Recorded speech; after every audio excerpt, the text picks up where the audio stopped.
The night was heavy with silence, a silence that did not bring peace but carried the weight of fear. Between cold walls and iron chains, a young enslaved woman awaited the moment when her life would be decided, as if she were nothing more than an object. It was the torment of the night, where destiny did not belong to the one who lived, but to the one who held the power of the master's house. And on that night, she would not only be sold, she would be delivered to an even crueler fate. But before continuing, I must ask you, how far can human wickedness go? And at the same time, how far can a woman's strength reach to resist, to survive, and to transform pain into courage? These are questions that echo through centuries, from the time of slave ships, slave quarters, whipping posts and pillories, to today's echoes, where we still feel the invisible marks left by the whip and the shackles. The story you're about to hear is not only about suffering, but about resistance. It is a story that reveals how silence can turn into voice, how darkness can transform into strength, and how the memory of the enslaved remains the flame that keeps the fight for dignity alive. Prepare yourself, because every detail of this narrative will take you inside the master's house, inside the slave quarters, and into the forbidden room where filthy secrets were hidden by history. This is not just a reminder of the past, it is a mirror that still reflects the invisible chains many continue to carry today. Stay with me until the end, because what once seemed like just a night of pain turned into a cry of freedom that still echoes to this day. The night fell upon the plantation like a heavy cloak. The air was dense, smelling of fermented sugarcane and old sweat. The slave quarters were crowded, but the silence was almost absolute, broken only by the distant sound of iron chains dragging across the packed earth floor. Every shackle seemed to breathe along with the weary bodies that, even in rest, found no peace.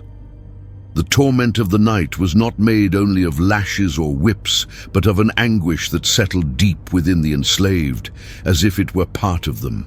In the dark corner, a young woman with skin scarred by forced labor curled against the rotting wooden wall. Her eyes reflected the fear of uncertainty. She knew something was about to happen. The overseer had passed by earlier with that cold look of someone who saw human beings only as objects of trade. He carried news from the master's house, where the landowner waited with impatience. And every time the master's house called, it was a sign of pain, abuse, or separation. Outside, torches lit the path that connected the slave quarters to the heart of power. The master's house rose imposingly, white as bone under the moonlight, holding within its rooms the brutal contrast between luxury and suffering. The whipping post, still stained with the blood of past punishments, stood in the yard like a silent reminder of the fate awaiting anyone who dared defy the order. The pillory, though distant, was always a looming threat in everyone's mind. The sounds of the night carried memories of the slave ship crossing. Many there bore invisible scars from that voyage that seemed endless. Bodies crammed together, muffled cries, chains digging into wrists and ankles until the flesh split open. The young woman recalled in painful flashes the day she was torn from her family and shipped like merchandise. Now, on that night, the same logic of merchandise returned to haunt her. Inside the slave quarters, the atmosphere was suffocating. Women whispered prayers, pleading for protection. Some spoke of quilombos as if they were unreachable dreams of freedom hidden deep in the forests. The men remained silent, for any poorly interpreted word by the overseer could result in lashes. The whip did not need to sing every night to be remembered. Fear was enough. And then heavy footsteps echoed. The overseer was returning, carrying orders from the master of the house. He held a lantern that cast threatening shadows on the walls. His voice cut through the silence like a blade. He called the young woman's name. Her heart pounded. The eyes of her enslaved companions lifted toward her, some filled with pity, others with helplessness. They all knew there was no return after a summons like that. The young woman rose, feeling the weight of the shackles on her ankles. The metallic clinking of the chains seemed to announce her condemnation. As she stepped through the door of the slave quarters, the cold dawn air struck her like a warning. The path to the master's house was short, but felt endless. Every step echoed like an omen.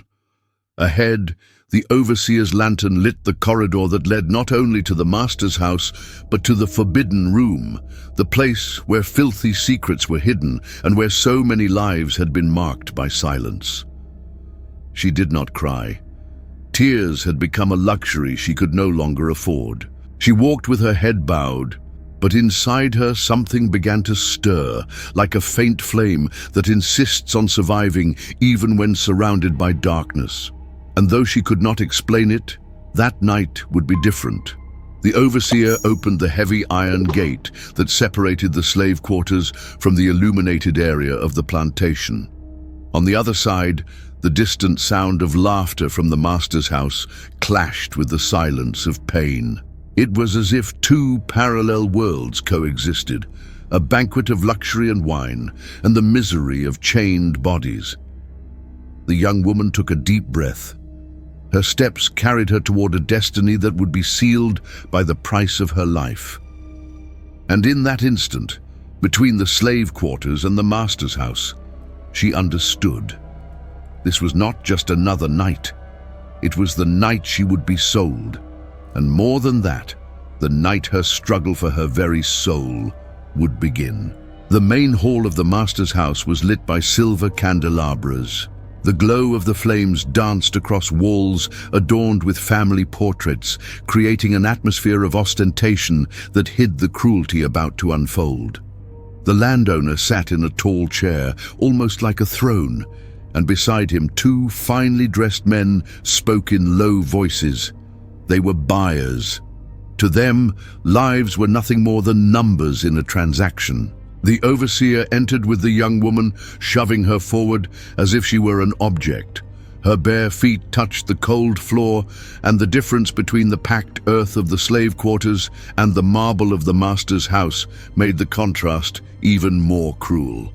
As she walked, the shackles rattled, reminding everyone that there was no freedom in that body.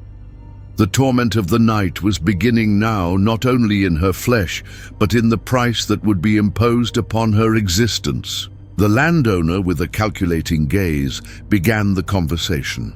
The price was high, he said, because the young woman was still young, strong, and healthy. One of the men stood, circling her as if appraising a horse. He looked at her teeth, pressed her arms, inspected the firmness of her legs. The humiliation was absolute, and the silence of the enslaved woman was the only weapon she had left. As the negotiation continued, words like merchandise and lot were repeated. Each syllable stripped away a piece of her humanity. The buyers discussed values in gold coins, and the overseer, with a discreet smile, anxiously awaited his commission. The whip rested against the table, but its presence was an invisible threat, a reminder that any reaction could be punished immediately. The young woman thought of her family, of how she had been torn from her village and brought on a crowded slave ship. The stench of rot and the cries of the suffering still echoed in her memory. Now the scene was repeating itself in another form. Once again, her life was being decided without her voice. The landowner boasted of her qualities as though announcing a rare product. He spoke of endurance, of youth, of docility, words that concealed the real intent, to turn her into an object of pleasure and exploitation. The men exchanged glances and nods, until finally one of them placed a leather pouch on the table. The sound of coins clinking filled the hall, and in that moment, the young woman's fate was sealed. The overseer pulled her closer, like someone presenting a trophy. The buyer nodded, satisfied. There was no emotion in his eyes, only the coldness of someone who believed in absolute power. To him, iron chains were nothing more than tools, and the pain of others was merely a detail. At that moment, the young woman realized she was not simply being sold, she was being delivered into a cycle of abuse that would scar her soul forever. Still, deep within her, a flame resisted. A silent voice whispered that she was not merchandise, that no gold could define her true worth. The landowner ended the transaction with a toast. Glasses were raised, wine spilled into goblets, and the celebration of cruelty was marked by laughter that clashed with the tears the young woman held inside. For them, it was just another night of business. For her, it was the end of one life and the beginning of a struggle. As the buyer rose to take her away, the overseer handed him a small key, the key that unlocked the shackles on her feet. But freedom did not come with that gesture. On the contrary, the shackles would only be replaced by others, unseen and far heavier. And so, when the coins changed hands, her destiny was sealed.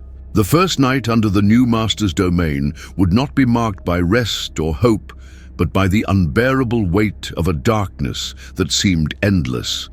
The door of the master's house closed behind her with a muffled thud. The sound echoed in her ears like a seal of condemnation. The buyer walked ahead without looking back, like someone leading newly acquired merchandise. The overseer drifted away in silence, and the young enslaved woman realized she was alone before a new world of shadows. The corridor was long, lit only by candelabras fixed to the walls. Each flame flickered as if trembling in fear. The walls, decorated with paintings and heavy curtains, violently contrasted with the bare, broken boards of the slave quarters. Here, everything exuded power and wealth, but to her this luxury was just another kind of prison. The man opened a heavy door, and the space before her seemed even more suffocating than the slave quarters. It was the forbidden room. That place carried secrets no one dared to speak aloud. Iron chains hung discreetly from the walls, as though part of the decoration. A whip rested on the wooden table, and its mere presence evoked memories of the whipping post and pillory, tools of punishment that molded fear into the enslaved. She was pushed inside, her feet touched the cold stone floor, and the echo of her shackles blended with the oppressive silence. The new master observed her quietly, savoring the sensation of absolute power. There was no hurry in his gestures.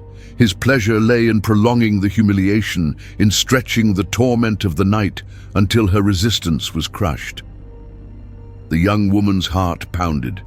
Memories of the slave ship returned with force, the stench of rotting bodies, the muffled screams of women abused in the darkness of the hold, the chains biting into fragile bones. Everything seemed to repeat itself, but now in an even crueler version, for she was alone. There was no crowd to share the pain, no companion's gaze to divide the agony. The man approached slowly, his heavy breath filled the room. He touched the objects like someone deciding the order of torment, and though the whip was not used that night, the threat loomed like an inescapable shadow. To him, her body was mere possession. To her, every second was an internal battle between despair and the hope of survival. The first night was not marked by audible screams, but by forced silence. The silence of someone compelled to remain quiet to avoid greater suffering. The torment of the night manifested in mute tears, in swallowed sobs, in a soul retreating into a deep corner to keep from breaking. And while it all unfolded, the young woman sought refuge in her memory. She saw her distant village, her mother's face, the smell of wet earth after rain. These images were her secret fortress, the invisible Quilombo she carried within. Her body might be imprisoned, but her mind still tried to escape, creating cracks of resistance in the midst of darkness. Hours dragged on. When dawn began to break, she was left alone in the room. The man walked out satisfied, as though he had completed a ritual of power. The door closed, and silence reclaimed the space. The young woman curled into a corner, her body aching and her soul bleeding. Yet deep inside, something remained, a small flame, almost extinguished. but stubborn. It was only the first night. She knew others would come, burdened with the same weight, the same violence. Still, within her a subtle, almost imperceptible idea was born. Perhaps there was a way to resist, a way not to let the silence last forever. And so, after that first night, she discovered that the body could be wounded, but there was a secret place no one could imprison, the hidden strength of the soul. It was the beginning of a silent discovery that would change everything. The sun was already rising when the young woman was led back to the slave quarters. Her steps were slow, her body exhausted, but her eyes held something new, however faint. The first night had left invisible scars, but also awakened a spark of resistance that neither the landowner nor the overseer would ever understand. Inside the slave quarters, the atmosphere was heavy. The air smelled of mold and sweat, mixed with the sound of iron chains dragging across the floor. The other women looked at her in silence, some with pity, others with resignation. They all knew what happened in the forbidden room. Yet in the midst of the weight of humiliation, the young woman decided she would not allow that to become her final identity. She was still more than a body sold. That day, while working in the sugarcane fields, the whip cracked against the backs of other enslaved people. Each strike echoed as a reminder of the whipping post and the pillory, symbols of constant violence. But she, even while feeling pain and fear, began to understand something important. They could not control her thoughts. The slave quarters imprisoned her body, the shackles bound her ankles, but her mind could travel far away, crossing invisible borders and finding strength where no one else dared. At night, lying on the cold floor, she began to revisit memories. She recalled her village, the songs her mother sang on nights of the full moon, the stories told by the elders around the fire. These memories became resistance, as if each ancient word were an invisible shield against pain. The images of the slave ship also returned, but this time in a different light. Yes, there had been the smell of death, the darkness, the screams, but there had also been survival. She had endured the crossing, something many had not. Survival itself was an act of strength. That awareness began to shape a new vision. If she had resisted the sea and the prison of the ship's hold, she could also resist the torment of the night imposed by the master's house. The hushed conversations in the slave quarters began to take on new meaning. The women spoke about quilombos, secret places of freedom in the forests, where runaway slaves rebuilt their lives. For some, it was only legend. For her, it was hope. Every time someone spoke the word quilombo, her heart warmed. It didn't matter whether it was real or only a dream. It was a symbol that freedom could still exist. In the days that followed, she began to observe more closely. She noticed the overseer's schedules, the paths leading into the woods, the details of surveillance. Her body obeyed the orders of forced labor, but her mind was building strategies. She learned to hide her gaze, to swallow her sobs, to feign submission. But inside she grew stronger. It was as if every iron chain binding her was silently turning into fuel for her inner flame. Silence, once a symbol of pain, began to become her ally. In silence, she spoke with her ancestors. In silence, she made plans. In silence, she discovered that her voice still existed, even if no one could hear it. It was an invisible but powerful form of resistance. One night, lying beside the other women, she whispered to herself, "I am not merchandise. I am not an object. I am a daughter of my land. I am blood that cannot be erased." These simple words became a vow. No one else heard them, but inside her they resounded like a cry. The overseer still prowled. The landowner still exercised his power, and the whip still cracked as always. But something had changed. Now, every lash she saw fall upon others was not only pain. It was a reminder that resistance was necessary, fuel to strengthen her silent decision. In that moment, the young woman did not yet know how or when she might escape that cycle, but she knew that within her there was an untouchable space. This discovery was her first step toward freedom, and it was in the contrast between memory and pain that she found her fortress.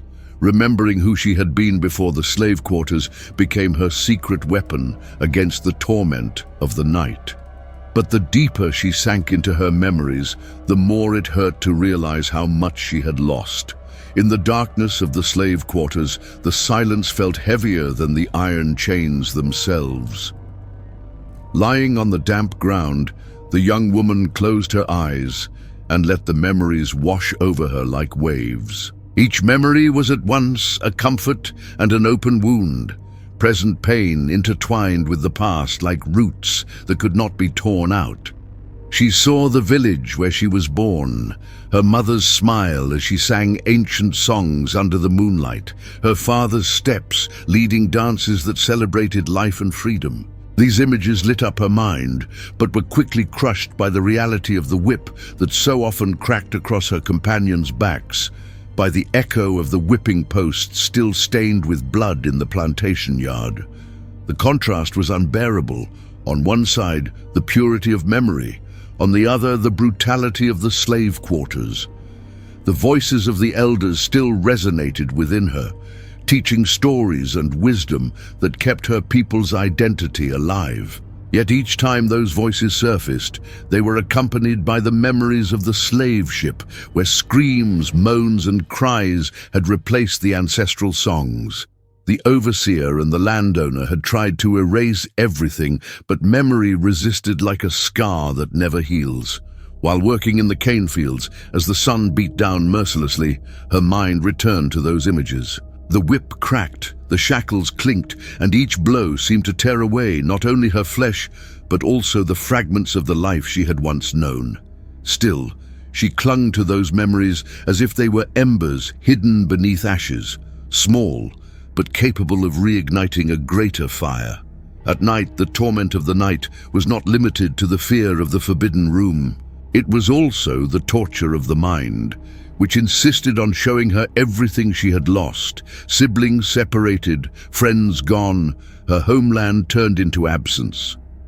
The young woman wept in silence, not only for what was happening, but for what could never be recovered. The pain knew no borders, and the past was both refuge and prison.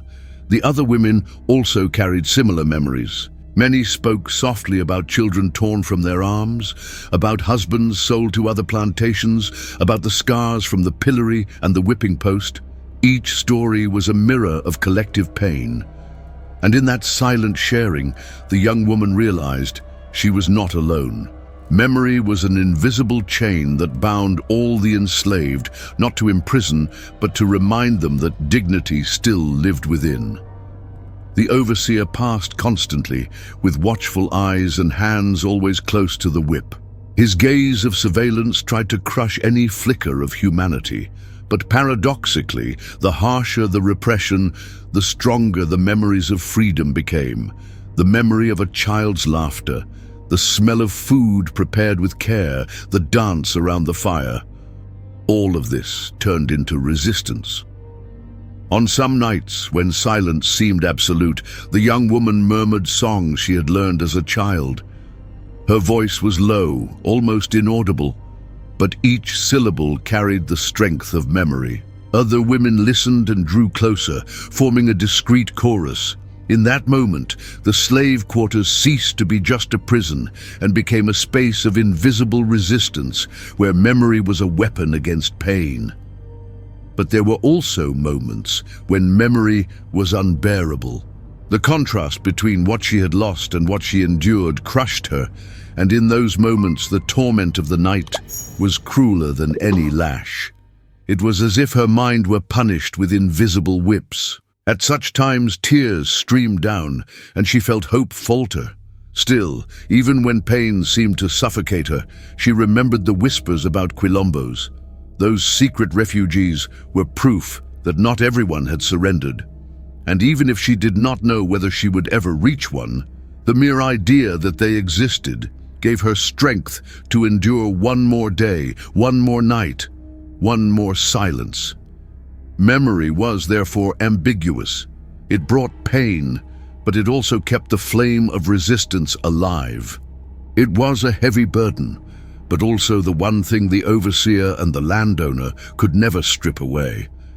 And the more the young woman immersed herself in those memories, the more she understood that her identity could not be erased, even if her body was treated like merchandise. And it was in that abyss between memory and pain that she found courage.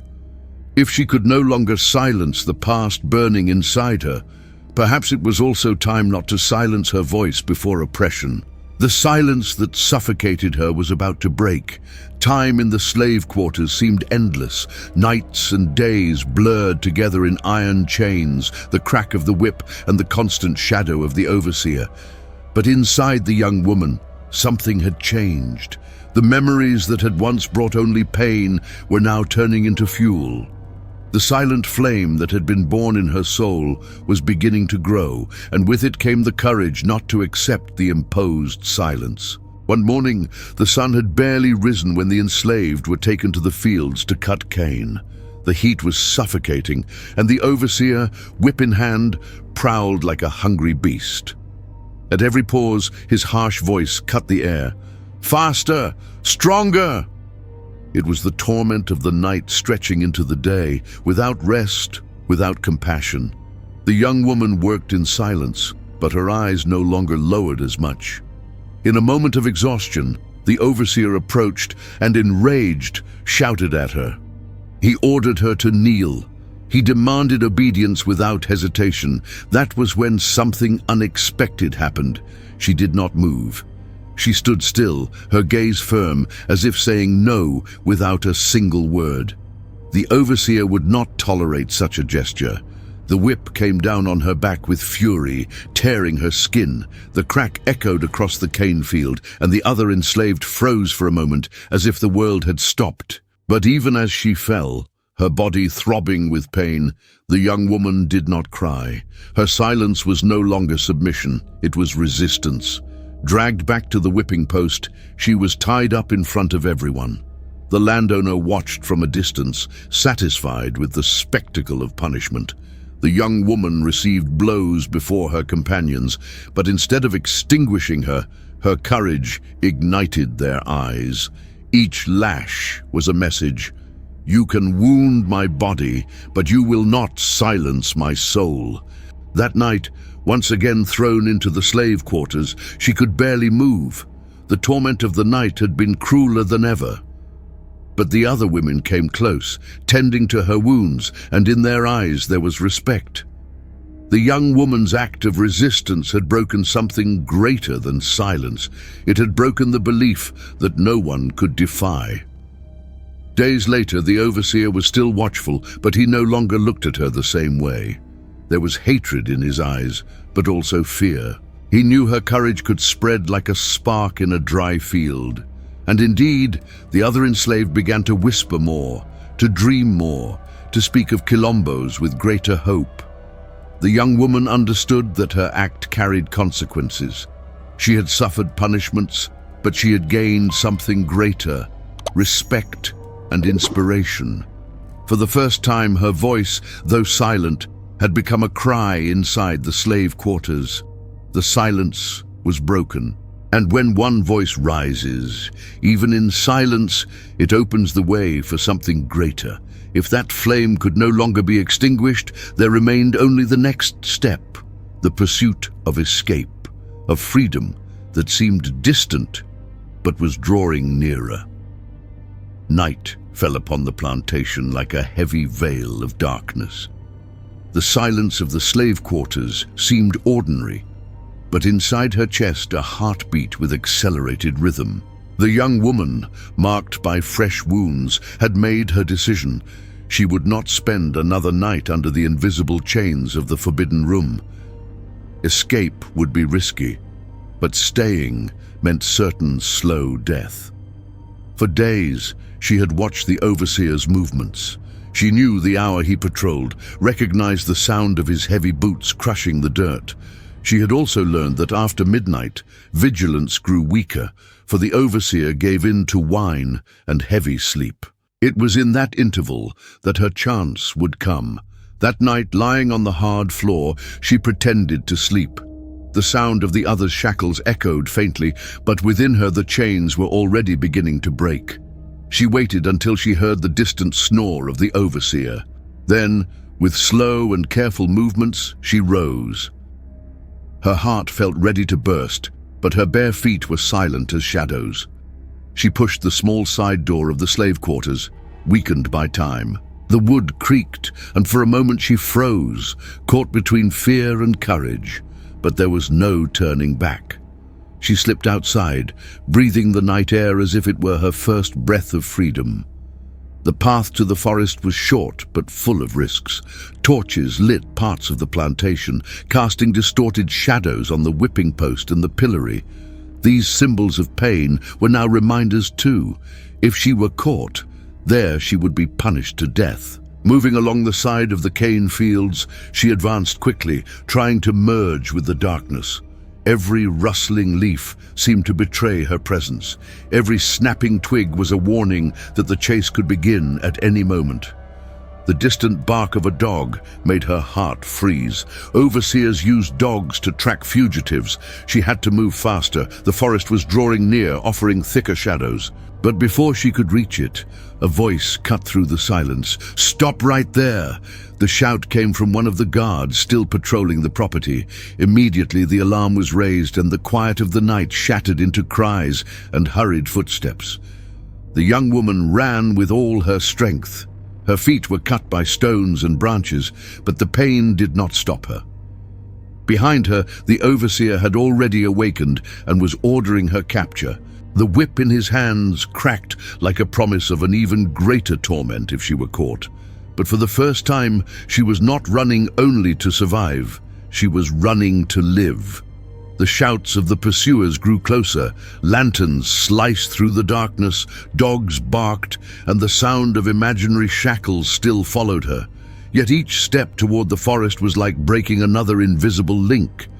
Freedom was still distant, but she could already feel it in the fresh air blowing between the trees. After minutes that felt like eternity, the young woman managed to shake off her pursuers. She plunged deep into the heart of the forest where the darkness was almost absolute. There, the moon barely pierced the canopy. She fell to her knees, exhausted but not defeated. For the first time in a long while, she breathed without the overseer's shadow nearby. As she caught her breath, she remembered the whispered stories in the slave quarters about the Quilombos. Men and women who had escaped, who had built free communities, who resisted armed and proud in the heart of the forest. Maybe it was legend, maybe it was real, but at that moment, it was her only hope. She rose, leaning on a tree trunk, and kept going. The forest welcomed her with the sounds of nocturnal animals and the smell of wet earth. It was frightening, but it was also life. With every step, she felt the iron shackles falling behind, turning into memories. Even though she knew the risk of capture, something had changed forever. She was no longer only enslaved, she was a fugitive, a resister, a living flame. Escape was not just physical flight, but a silent cry of freedom echoing within her. And so, between fear and courage, she took her first steps toward freedom. But fleeing did not only mean escaping, it meant learning to turn scars into strength and pain into hope. It was time for resilience. The days that followed in the forest were full of uncertainty and fear, but also of hope. The young woman walked guided only by instinct and the memory of whispers about Quilombos. Each step was a battle against hunger, against exhaustion, and against the constant threat of recapture. Even so, for the first time, pain was not a prison, it was a path. One night, nearly drained of all strength, she saw smoke rising between the trees. She approached cautiously, fearing it might be an ambush by the overseers. But to her surprise, she found a group of black men and women, strong, armed, and free. They were Quilombolas, Their eyes met, and in that instant she understood she had arrived at a place where silence was not imposed by the whip, but chosen through dignity. In the Quilombo, her wounds were treated with care. She received food, rest, and above all, words of encouragement. There, among those who had fled like her, she learned that scars were not shame, but symbols of resistance. What had once seemed only pain was now living memory, a mark telling her story and the story of all who had suffered under slavery's weight. Days turned into weeks, and the young woman began to feel part of that new community. She worked in the fields, learned defense strategies, and each night around the fire became a ritual of empowerment. The songs her mother had sung in her village now blended with the music of other peoples, creating a symphony of identity and courage. Even in the refuge of the Quilombo, the memory of the torment of the night did not disappear. The forbidden room, the whipping post, the pillory, the whip, all of it still lived in her mind. But now those memories did not paralyze her. On the contrary, they were transformed into fuel for the struggle. She understood that true freedom was not only physical, it was lifting her head, recognizing her worth, and passing it on to those who would come after. Over time, the young woman ceased to be only a survivor. She became a voice within the Quilombo, an example for other women who had also endured abuse and humiliation. Her silence, once imposed, had become a word of hope. Her scars, once marks of pain, were now emblems of courage. And so, in the heart of the forest, surrounded by companions in struggle, she understood that she had not been sold in vain. The price they had put on her life did not define her. The cruel destiny the landowner had imposed was not the end of her story. Her resilience was living proof that no chain is eternal, no whip is infinite, no slave quarters can extinguish the flame of freedom. And so, even after all the pain, she rose again. The story of that young woman is not only about suffering, but about dignity and resistance. And her voice crosses the centuries, reminding us that abolition did not erase the scars, but turned them into memory that must be preserved.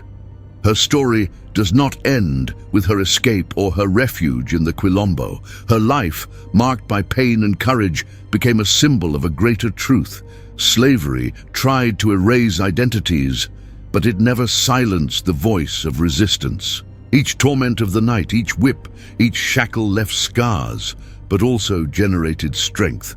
Looking back, we see that millions of enslaved men, women, and children passed through the slave quarters, the whipping posts, and the pillories, facing the weight of the master's house and the landowner. Yet even in the face of such violence, the flame of freedom never went out. That flame was fueled by memory, by songs, by quilombos, by the stories of courage that still echo today.